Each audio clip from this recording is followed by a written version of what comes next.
O item é o 57, de Francisco Cândido Xavier, pelo Espírito de Emmanuel. Não te afastes, mas livra-nos do mal, Jesus. Mateus 6,13. A superfície do mundo é indiscutivelmente a grande escola dos espíritos encarnados. Impossível recolher o ensinamento fugindo à lição. Ninguém sabe sem aprender. Grande número de discípulos do Evangelho, em descortinando alguns raios de luz espiritual, afirma-se declarados inimigos da experiência terrestre. Furtam-se, desde então, aos mais nobres testemunhos. Defendem-se contra os homens, como se estes lhes não fossem irmãos no caminho evolutivo. Enxergam espinhos onde a flor desabrocha e feridas venenosas onde há riso inocente. E condenando a paisagem a que foram conduzidos pelo Senhor para serviço metódico no bem, retrai-se de olhos baixos, recuando do esforço de santificação. Declaram-se, no entanto, desejosos de união com o Cristo, esquecendo-se de que o Mestre não desampara a humanidade. Estimam, sobretudo, a oração, mas repetindo as sublimes palavras da prece dominical. Ouvidam que Jesus rogou ao Senhor Supremo nos liberte do mal, mas não pediu o afastamento da luta.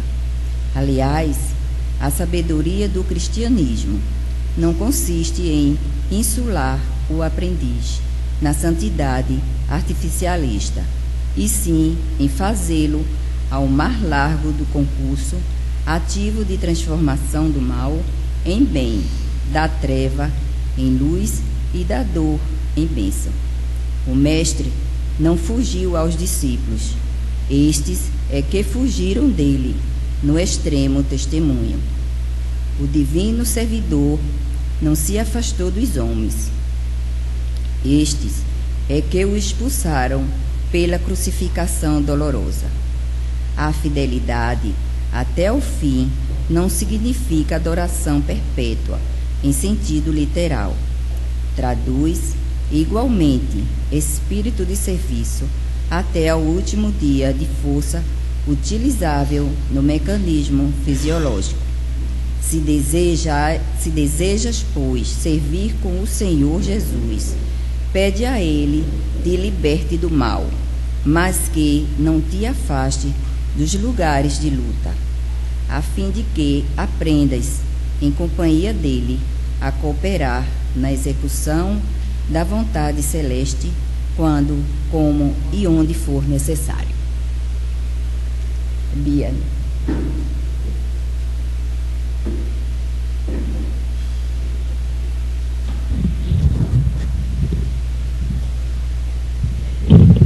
Mestre Jesus, que nós possamos elevar o nosso pensamento, que nós esqueçamos as atribulações do nosso dia a dia, para que possamos nos concentrar.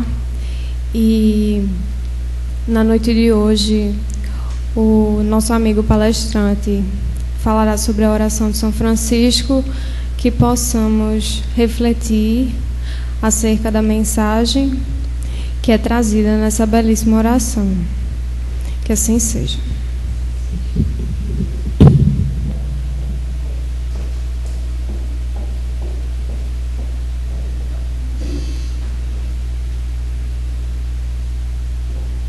Bem, boa noite. A palestra de hoje, né, como já está exposta, vai ser sobre a gente interpretar e refletir, né? Eu não estou aqui ensinando, estou também refletindo. Cada vez que eu preparo, que eu estudo, eu sempre realmente tenho um ganho, coisas que eu não percebia, coisas que às vezes passam desapercebidas, né? E a gente consegue inserir nosso conhecimento para daí tentar colocar na prática, né? Que não é o fácil. Bem, a oração de São Francisco, a bem da verdade, não se sabe nem se foi criada por ele.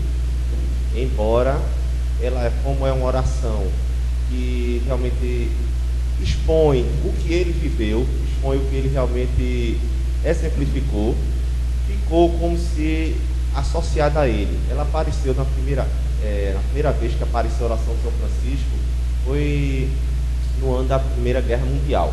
Então foi o Vaticano que publicou essa oração, e numa revista francesa, mas pelo Vaticano. E poucos anos depois teve um franciscano, um frade da Ordem Francisco de Assis, que publicou essa oração junto com a foto dele. Como é uma oração ecumênica, realmente não se restringe a qualquer credo religioso, tanto que Francisco de Assis ele foi ligado à Igreja Católica, mas naquela época quem pregava o Evangelho e não tinha ligação com a Igreja de Roma era tido como herege, então era condenado e punido severamente por isso. Mas ele já estava em franco exercício da missão dele. Então a ligação com a Igreja de Roma, com a necessidade da época, mas o exemplo dele realmente é um exemplo ecumênico, né? Então daí a oração que de início era a oração da paz, virou a oração de São Francisco, e também realmente ficou representada, né?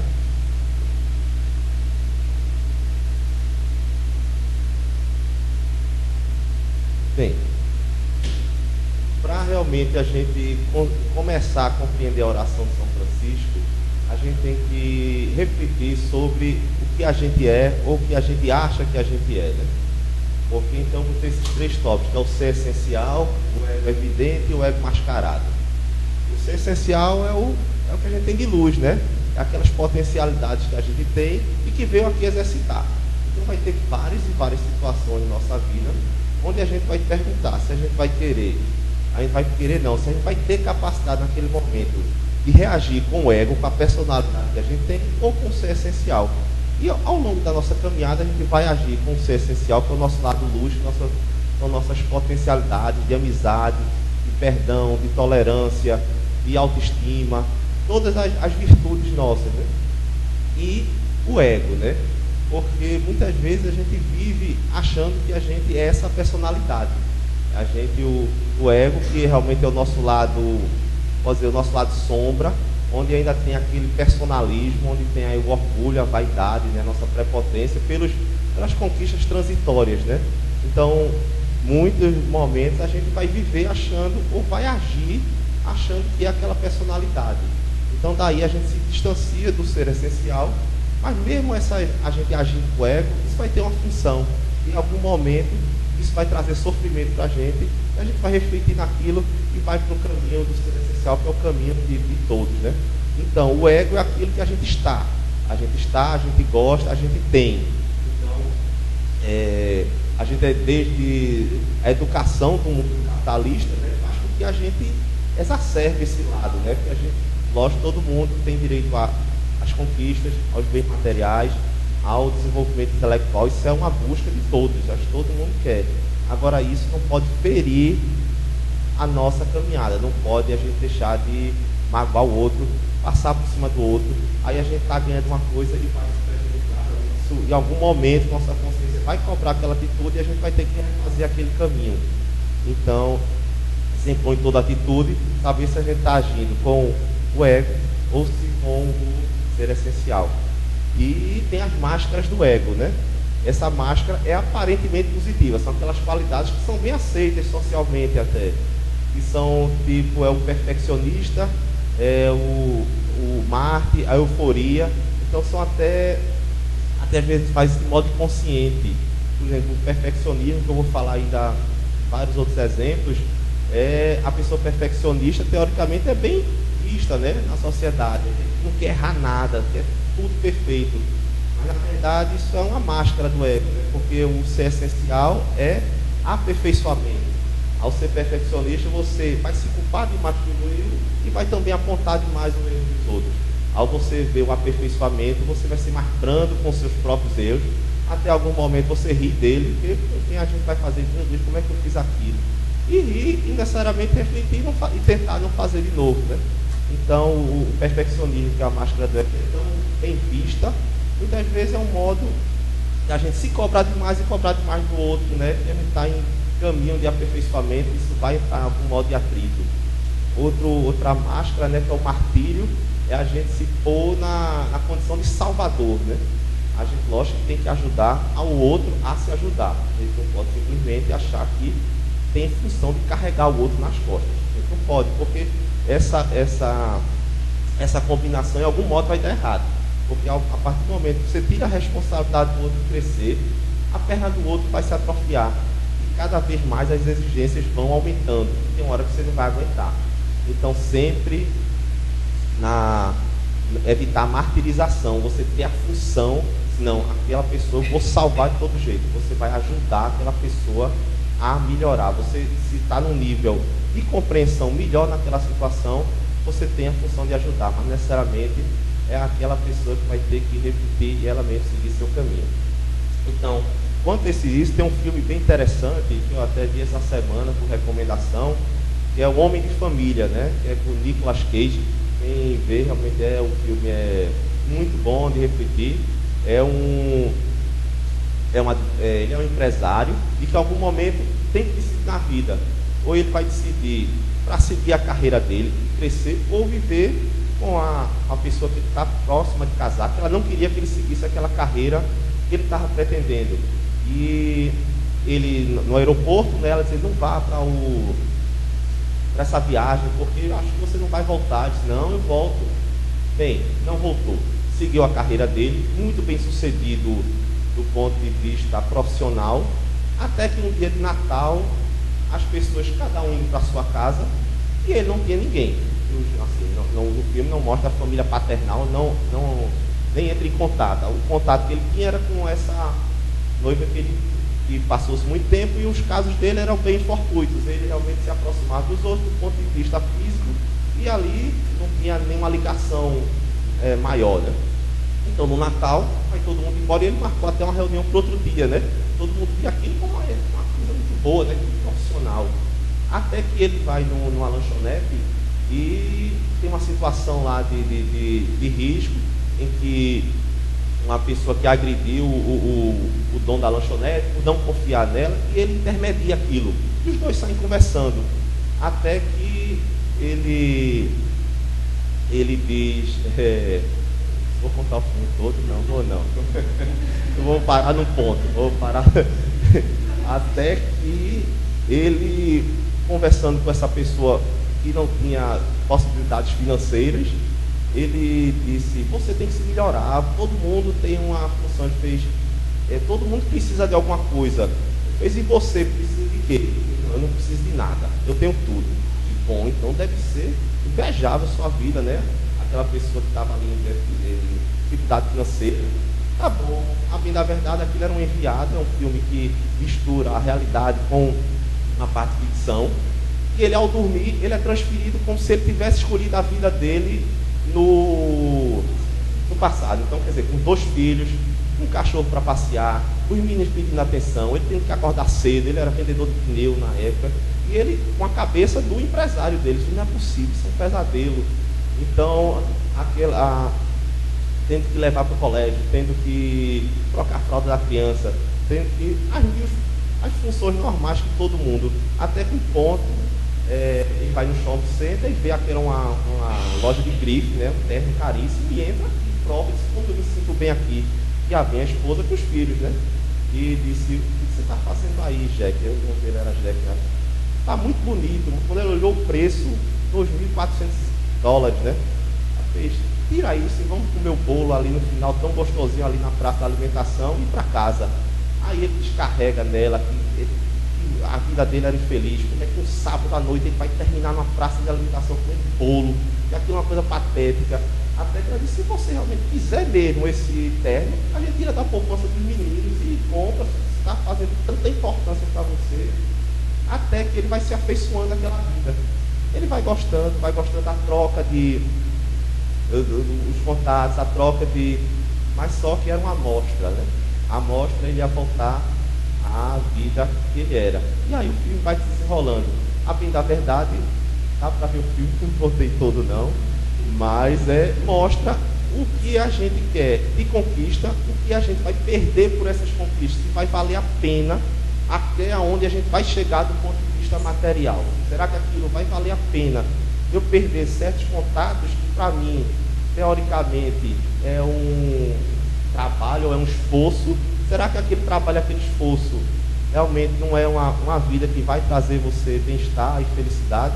Então está aí para cada um pedindo, cada um, não existe regra para ninguém, então cada um vai tendo seu jegue empresário, seu jegue familiar, né, que é o ator, né, que é Nicolas Cage. Bem,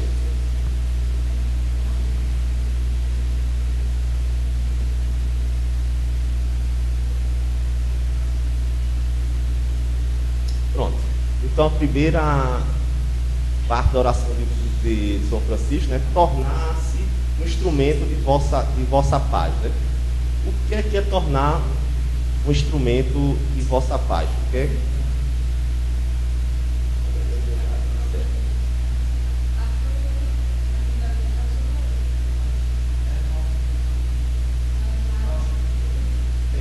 Dá para continuar. Dá.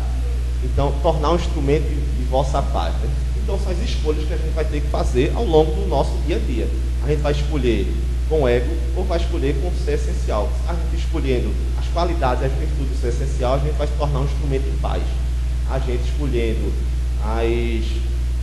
as transitoriedades do nosso lado sombra, nós não vamos ser esse instrumento. Então, a cada momento, a cada situação, a gente vai ser posto à prova e vai poder fazer de um lado ou do outro. Ao fazer do lado egóico, a gente refletir e tentar não repetir, mas a gente vai fazer isso várias vezes ainda, porque o nosso nível evolutivo não é de viver o ser essencial, feito viveu Francisco de Assis, feito outras personalidades, né, do que pregaram o cristianismo.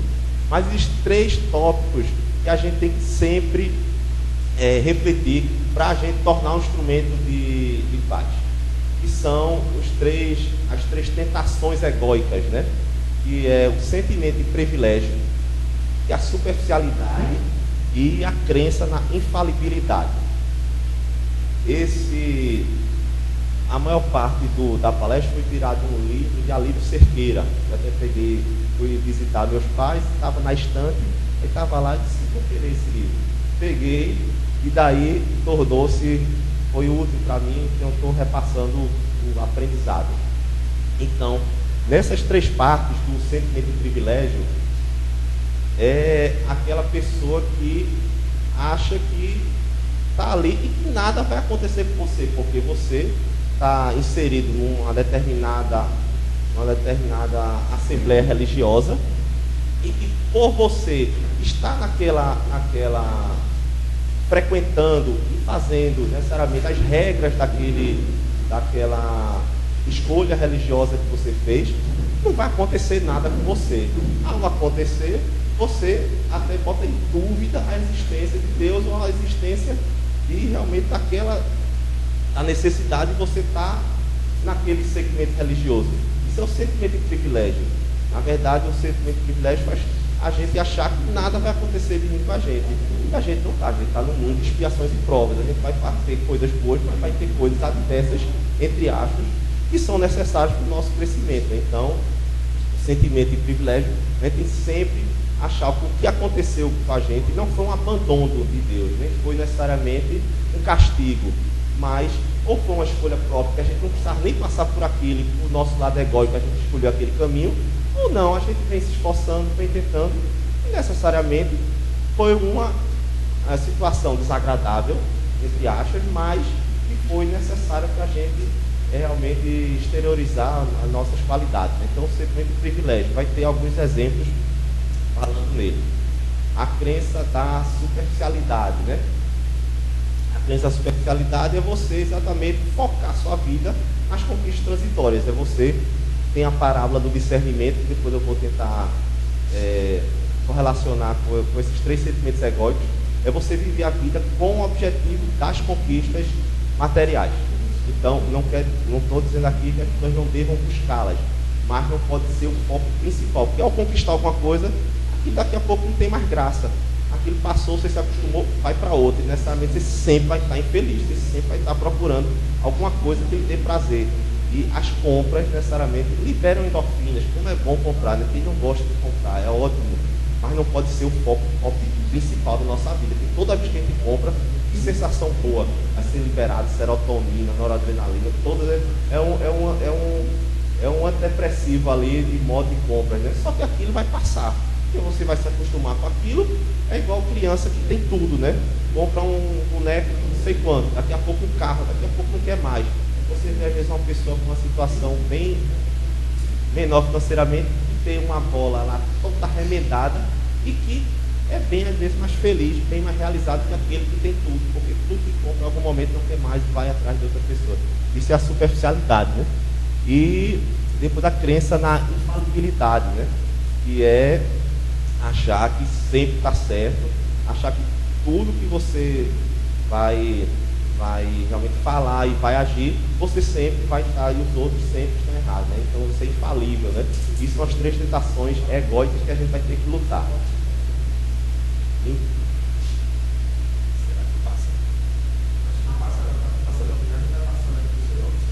Então, eu vou falar da parábola do discernimento, né? A palavra discernimento é aquela em que está citada no Evangelho, em que Jesus vai para o deserto e sofre as tentações, né? As tentações entre aspas, porque isso é um simbolismo, né?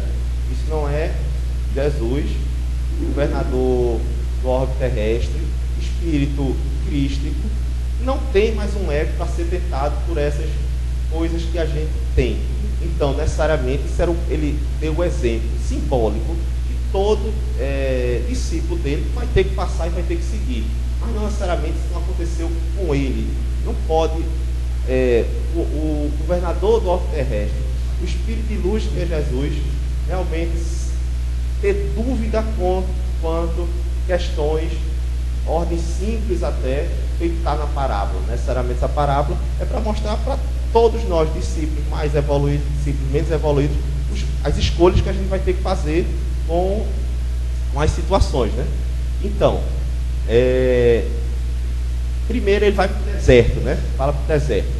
Necessariamente o deserto não é um deserto, não é um local árido. O deserto é um isolamento. Quem vai para o deserto está se isolando. Então, vários discípulos dele buscaram o deserto, buscaram aquele contato com seus próprios sentimentos, aquele contato com a sua própria realidade, refletindo o que é e o que pode ser.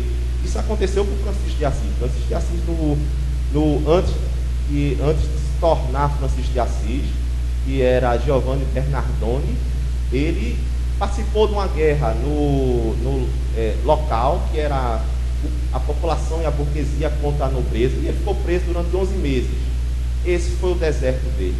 O deserto que ele passou 11 meses preso fez com que o latente Francisco de Assis ali realmente se avaliasse e fosse para a sua missão. Então foi necessário para aquele período, assim como aconteceu com Paulo de Tarso, em que após o encontro terapêutico com Jesus na estrada de Damasco, passou 3 anos no deserto.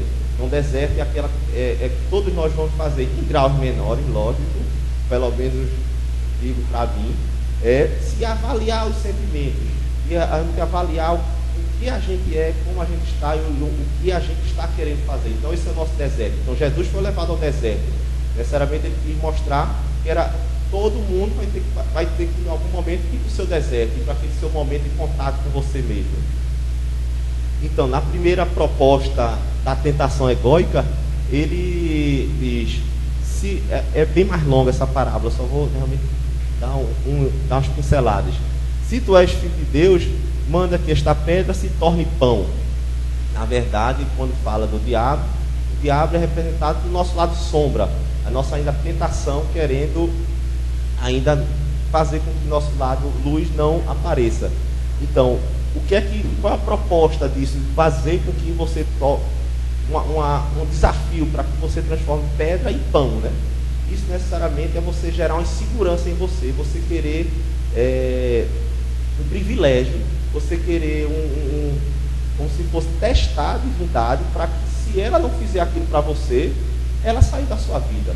É como a gente, nas várias situações da gente, a gente faz propostas mas eu quero isso. Se isso não me acontecer, é porque foi abandonado, é porque eu fui realmente, eu que faço tanto, não consigo o que eu estou pedindo. Necessariamente são coisas que a gente pede e a gente vai ter que pedir, mas não necessariamente não vai ser boa para a gente se não for aquele pedido aceito. E também se não for aceito, existem várias circunstâncias, mas isso não quer dizer que seja um abandono de Deus para com a pessoa, né?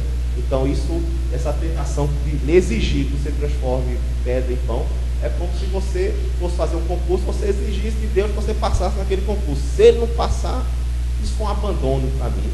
Aquele concurso, como você pediu, todo mundo, eu acho, que tem crença em Deus, vai pedir também para que passe naquele concurso. Então ele tanto vai lhe ajudar, como vai ajudar todas as outras pessoas. Então são ganhos que você vai ter que conseguir com você próprio, né?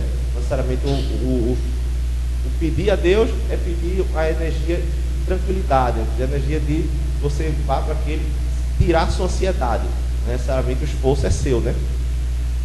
Então, a outra proposta egóica que a parábola do discernimento diz, aí, dar-te-ei autoridade e glória desses reinos, porque me foi entregue, e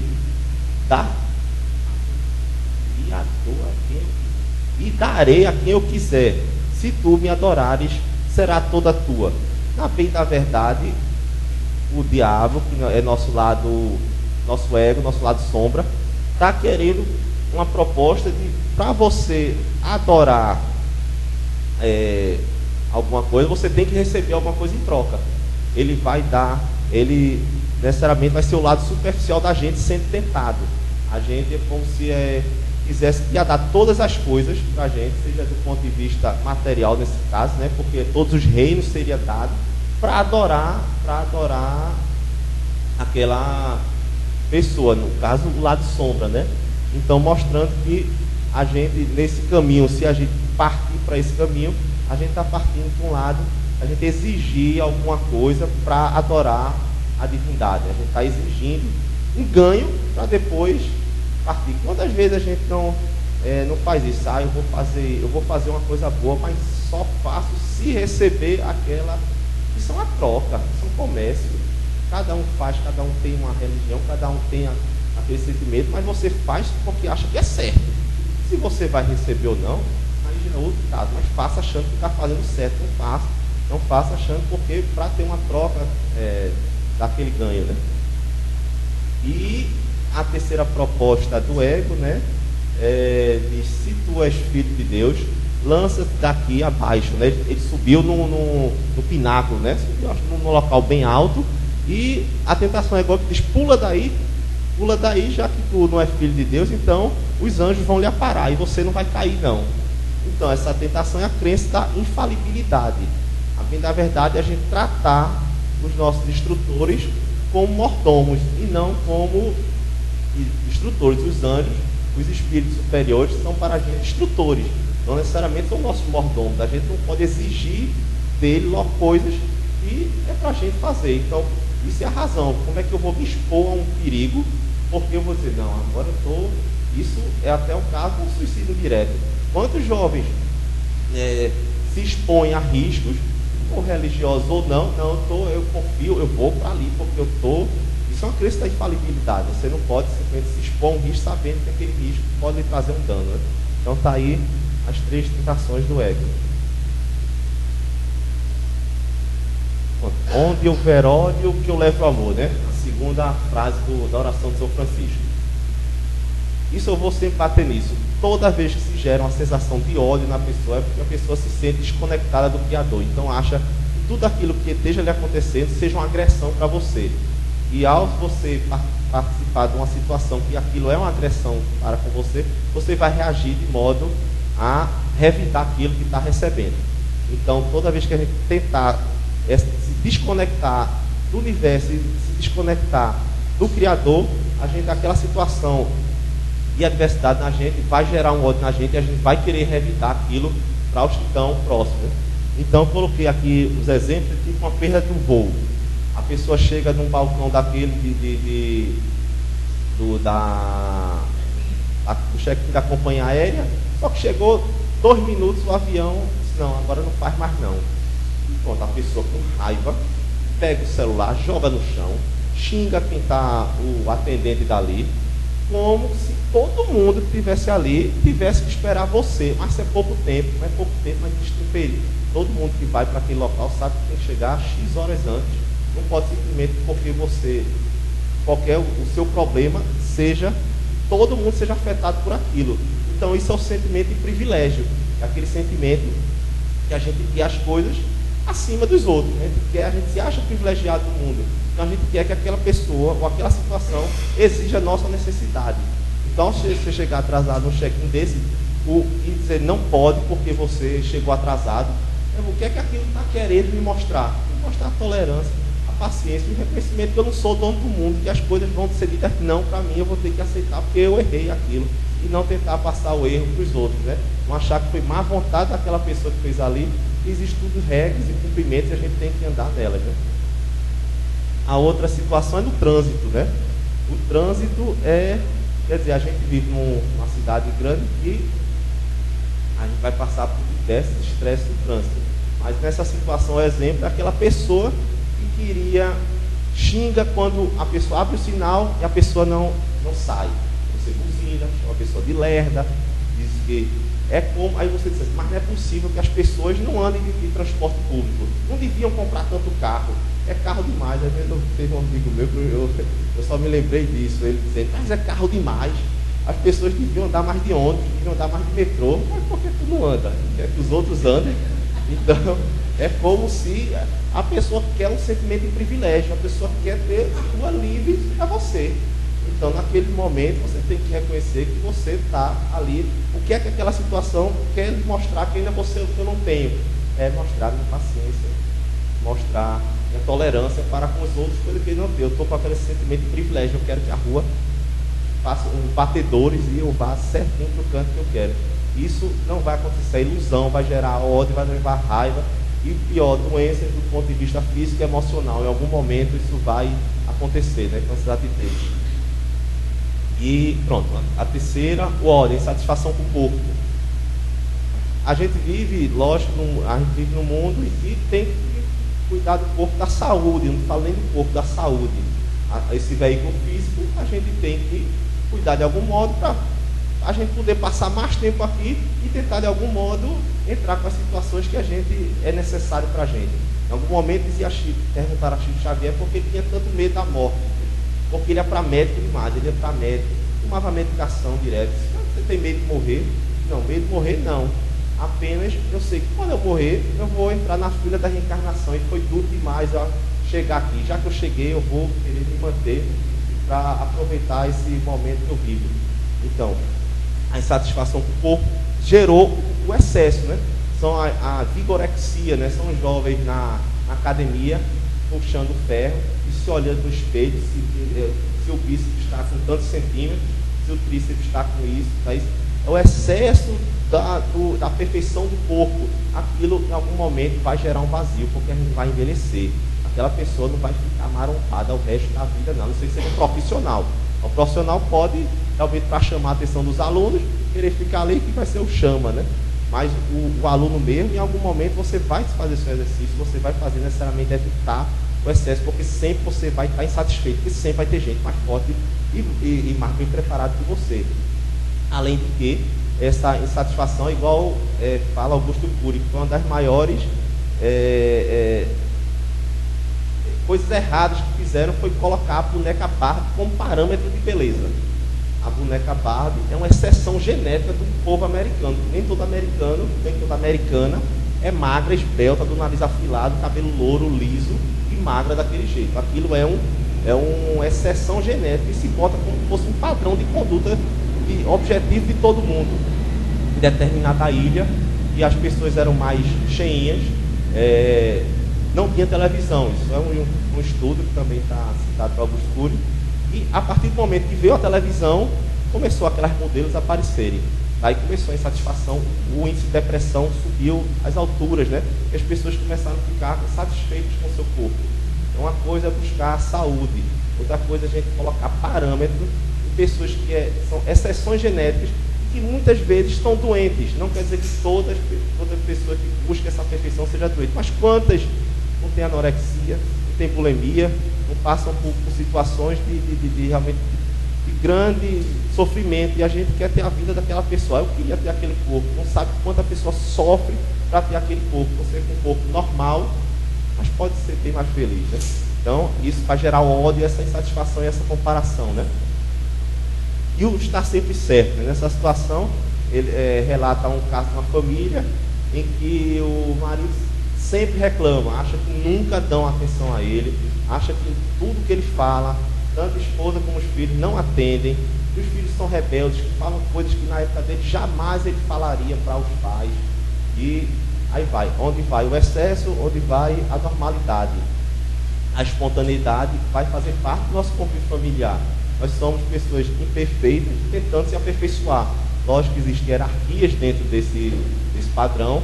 Você até para você falar, você vai ter modo de falar, em algum momento vai se exceder, mas o falar e ser contrário ao que você pensa é uma coisa até boa para você refletir se aquilo mesmo era o melhor daquele momento. Então, necessariamente você não está sempre certo. Você tem que colocar, a partir do momento que você acha que você é o dono da verdade, você é um manual de regras, vai entrar em conflito e não vai dar certo esse tipo de relação. Muito pelo contrário, os pais às vezes têm que falar mais sobre o que passaram, até das dificuldades mesmo, até das dificuldades. Até mesmo para não achar que a gente é um manual de perfeição. Eu estava até estudando com minha filha, doença do sistema linfático, ela é da 7ª série, né, 7º ano. Aí estava pincelando, aí disse, não, pode ser se um gânglio tiver aumentado e doído, inflamação, está ótimo, não tem perigo não. Agora, se um gânglio tiver aumentado e sem dor, pode ser câncer, né? Isso é linfoma, não sei o quê. E, na época, sua mãe, que aumentou um gânglio naquela época, indolou. Então, achou-se que, em algum momento, aquilo era um diagnóstico de câncer, né? Ela na infância, e os pais ficaram muito aperreados. Acabou, ainda bem não sendo, porque senão podia ser que nem encontrasse com ela aqui, né? Mas aí, ela com o irmão dela, fazia quando ela começava a brigar, ele ia pegar, pegou no meu pescoço, mãe. Aí a mãe ia para cima do irmão e pá, não é para você pegar no pescoço. E ela riu daquilo, né? Você está vendo? Mãe, está vendo que você fez isso? Para mostrar que a gente, necessariamente, não é aquele manual de perfeição. A gente tem que falar até das nossas brincadeiras, ou dos nossos erros, para a pessoa até refletir e não repetir aquilo, né? Mas isso é só para mostrar que a gente é humano, né? Não é super-homem, né? Pronto. Passou? Pronto. Então, o que é que a vida necessariamente nos convida, né? A gente vai passar por 3 tipos de experiência, né? Que são as experiências estímulo, que são boas, né? Agradáveis, um convívio bom em família, aquelas de amizade, aquelas de ajuda. Isso vai fazer com que a gente se fortaleça e siga adiante. As experiências de desafio, que são ditas as desagradáveis, são aquelas situações que vão doer na gente, mas aqui não tem um propósito de castigo, não tem um abandono de Deus para com a gente, mas uma necessidade de um aprimoramento. Francisco de Assis era conhecido como o santo da despreocupação. Ele não perguntava, nunca reclamava se aquilo era bom ou era ruim. Ele não fazia essa análise da gente. A situação foi boa, essa situação foi ruim. Ele já estava num nível de doação tal, e necessariamente ele vivenciava. Se aquela situação fosse de dor, sabia que era com aprimoramento, alguma coisa que precisava passar, mas necessariamente não um castigo, um abandono, né? E a experiência aprendizado, que as duas vai gerar isso. Então toda ela vai gerar isso. Então quando a gente passar por uma dificuldade, o que é que aquilo quer me mostrar que eu ainda não consigo ver, que é aquilo que eu preciso exteriorizar para aquela situação sair de modo agradável para mim mesmo, não é para ninguém não, para eu estar de consciência tranquila. Aquela situação vai mostrar aquilo que virtude é essa que está querendo que eu tenha e ainda eu não consigo ter. Então aquela situação de dor quer dizer que você ainda precisa uma doação, precisa se doar mais, porque foi isso que a gente veio fazer aqui. Então nesse convívio, o que a vida nos convida, vai ser sempre isso, a gente sempre se colocar não na situação de dor, que a gente vai em algum momento doer, mas ao passar aquele período da turbulência, o que é que aquilo queria me mostrar? Eu acho que, segundo falam psicólogos, a dor maior que se tem é a perda de um filho, né? Eu acho que mensurar uma dor psicológica é essa. Em uma mãe, a mesma coisa, eu acho quase insuportável para o momento que se passa. Mas quantas, depois daquilo, não se dedicaram a uma instituição, não se dedicaram a ver o próximo mais de perto, a sair de si e tinha ainda muita coisa para doar e ajudar os outros a crescerem. Quantas, nas psicografias de Chico Xavier, em que os filhos diziam: aquilo foi um cobertor de luz que você fez para mim, mãe, pai, alguma coisa falando nesse sentido, mostrando que ao invés de se enclausurar na dor, a pessoa, a partir daquele momento, saiu e conseguiu ainda se doar, né? E fazer realmente o bem para si e o bem para aquele ente que teve que, teoricamente, precoce do plano espiritual. Né? Aí pronto, onde houver ofensa, que eu levo perdão. Aí, na bem da verdade, eu falei esse termo ofensor interno, que é o que a gente sempre tem que lutar. Esse ofensor interno é gerado pela nossa onipotência, né? É como se a gente dissesse, e isso também gera um sentimento de perfeccionismo. É como se, quando a gente fosse agredido, a gente pensasse, às vezes até subconsciente, como é que essa pessoa ousa falar de mim que eu sou uma pessoa tão boa, tão perfeita. Então, na verdade, quando a gente é agredido, não quer dizer que esteja certo ou errado.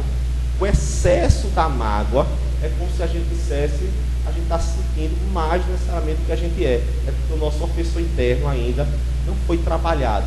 Aquela situação, aquela ferida que causou na gente, pode estar exacerbada por nós, por a gente ainda estar faltando trabalhar algumas coisas de doação nossa. Então, isso não quer dizer que aquela pessoa fez certo, mas a gente, ao pensar que cada um, a gente vive numa lei universal de responsabilidade, ação e reação.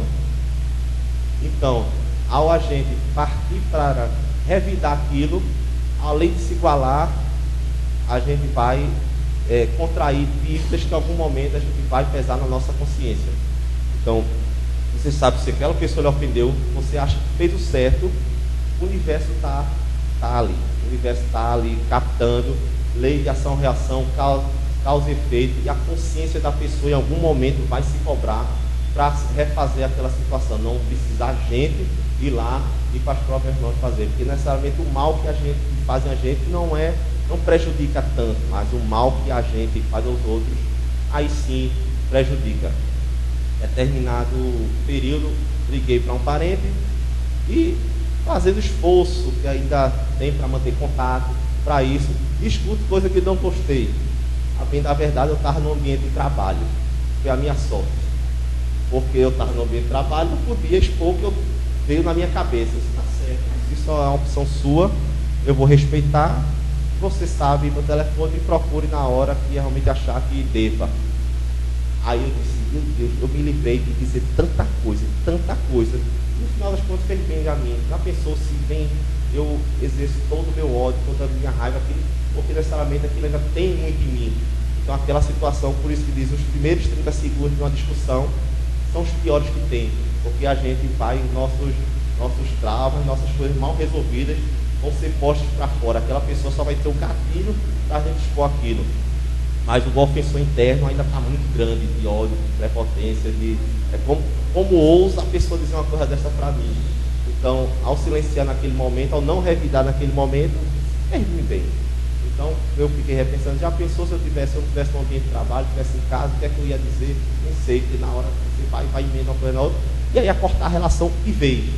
E necessariamente a pessoa refletiu, disse que naquele momento não poderia ter contato com X questões, mas que, por favor, desculpasse a atitude dele.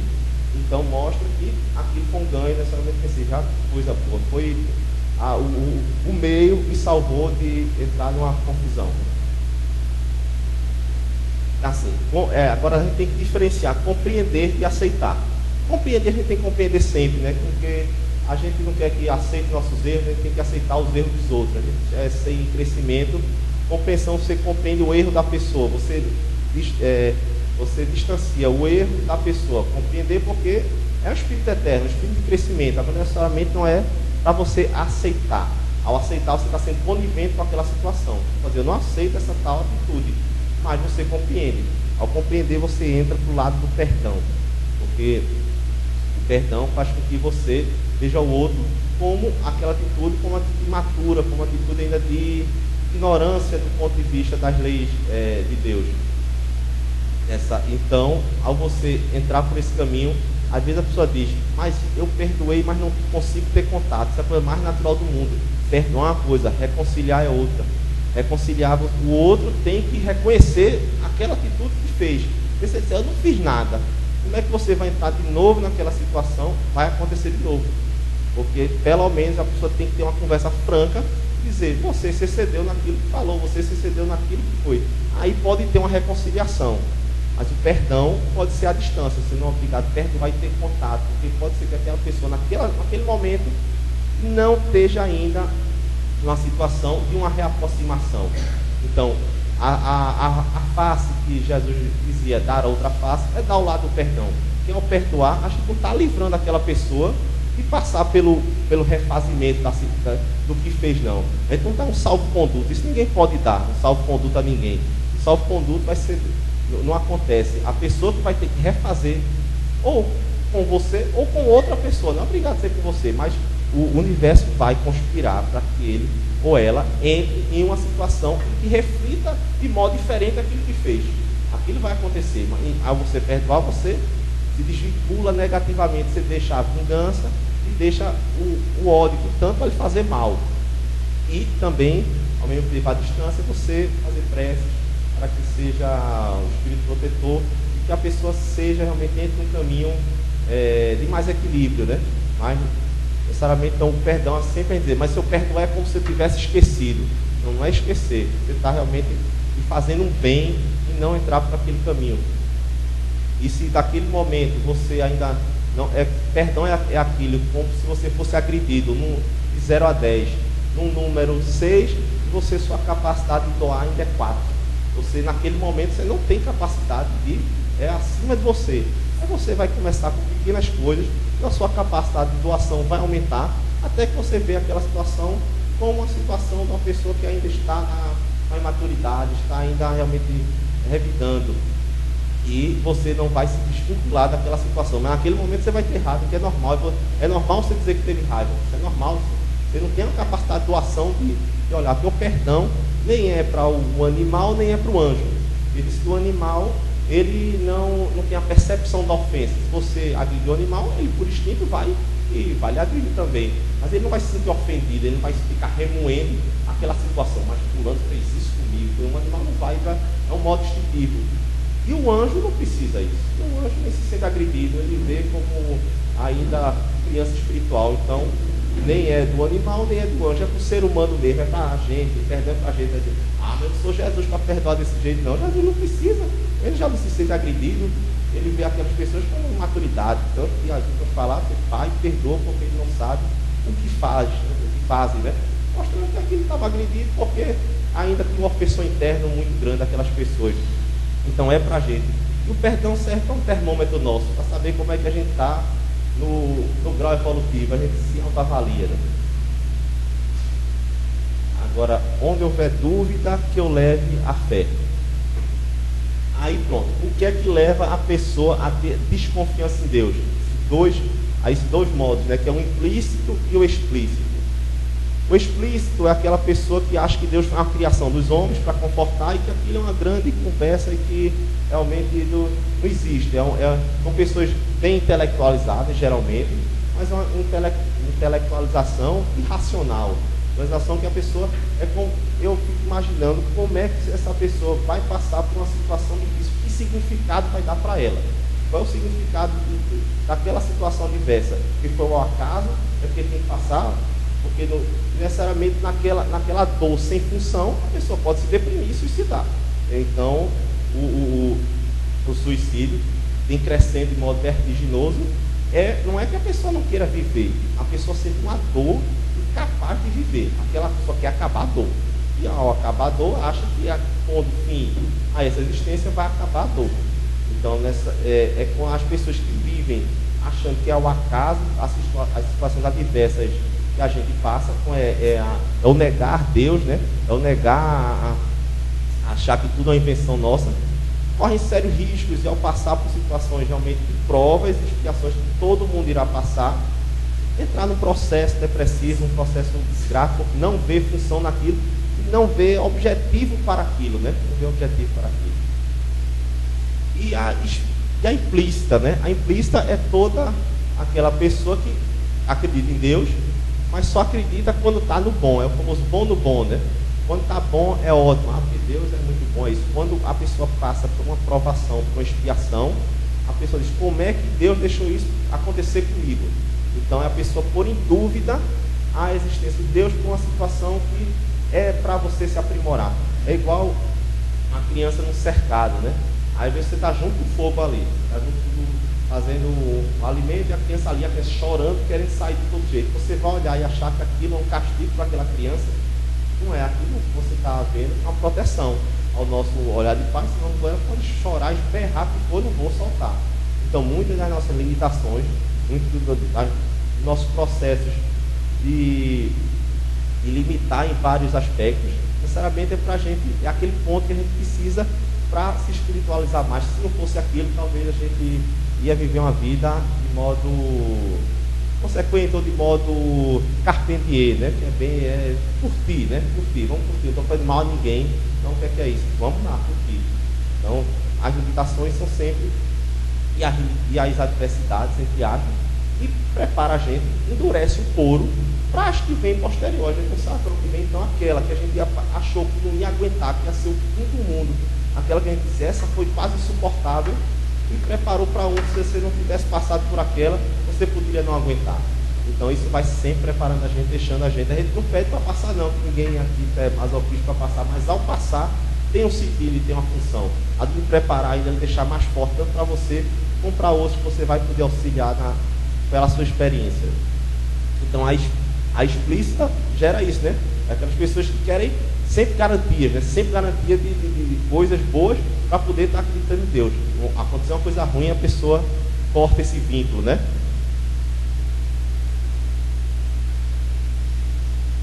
Como construir a segurança existencial, né?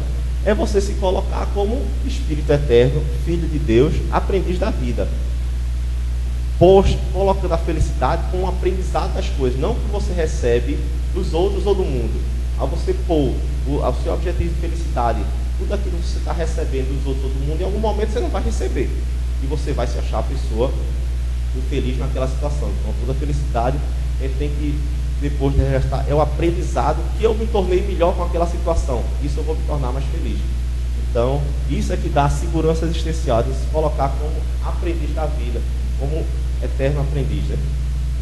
Aí bota aqui um exemplo, uma morte violenta. Aquela pessoa bem religiosa, frequenta rotineiramente a religião que acolheu, faz todas as regras, seja ela qual for, a pessoa está lá fazendo, cumprindo a regra, até que vai ter uma morte violenta. A pessoa vira, ali está explícita, né? Uma desconfiança explícita, que acha que só acredita em Deus, se nada de adverso acontecer com você, para uma implícita, aí a pessoa nega a Deus, a pessoa não, Deus não pode existir. Deus isso é uma coisa que não cabe. Como é que isso aconteceu comigo? Porque ele não fez com que aquela situação não acontecesse. É como se dissesse, haverá escândalos, mas ai de que escandalizar. Então, em alguma situação, a gente vive no mundo de prova e expiação, faz passar.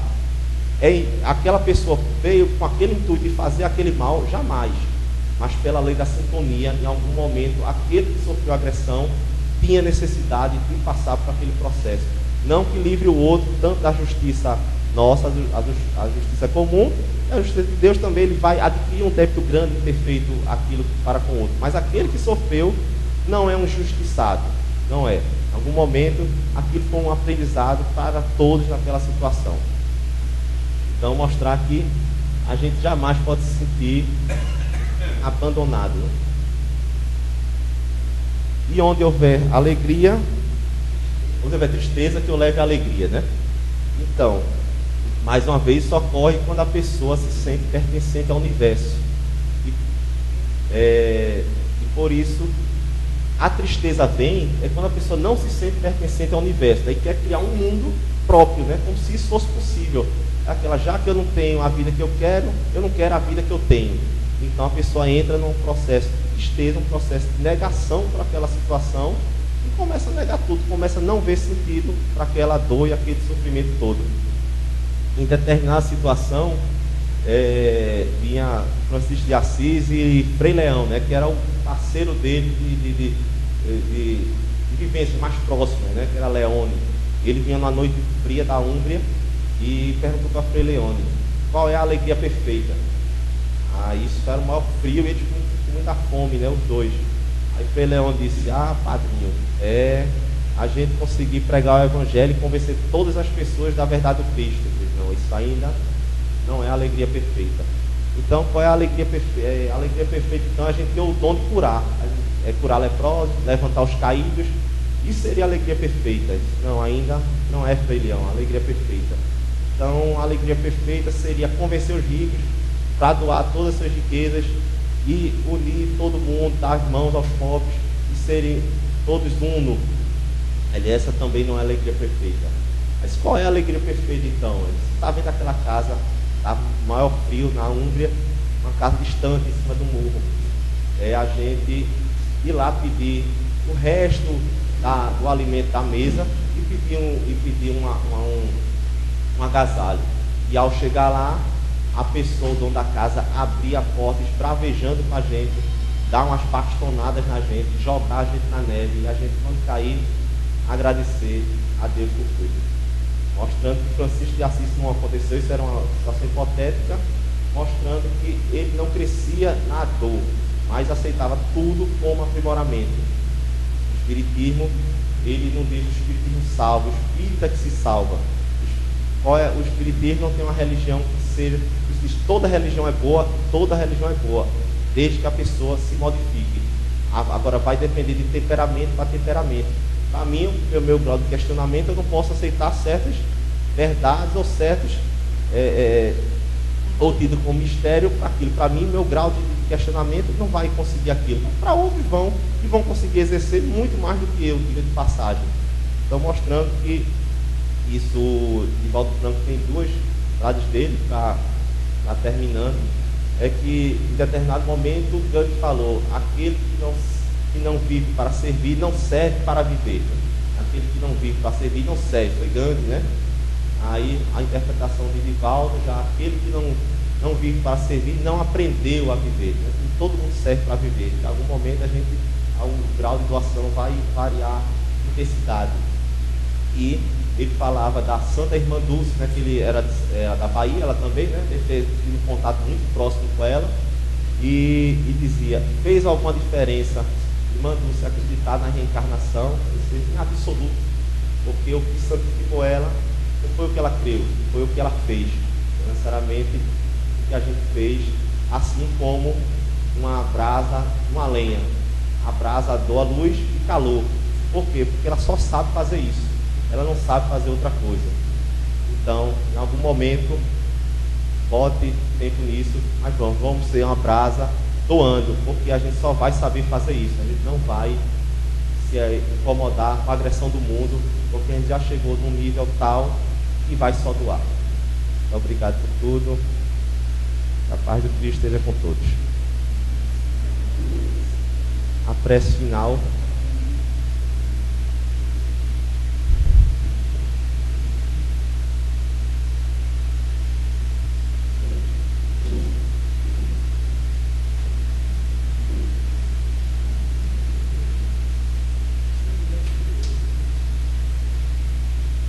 Vamos elevar nosso pensamento ao alto, agradecer por mais essa oportunidade de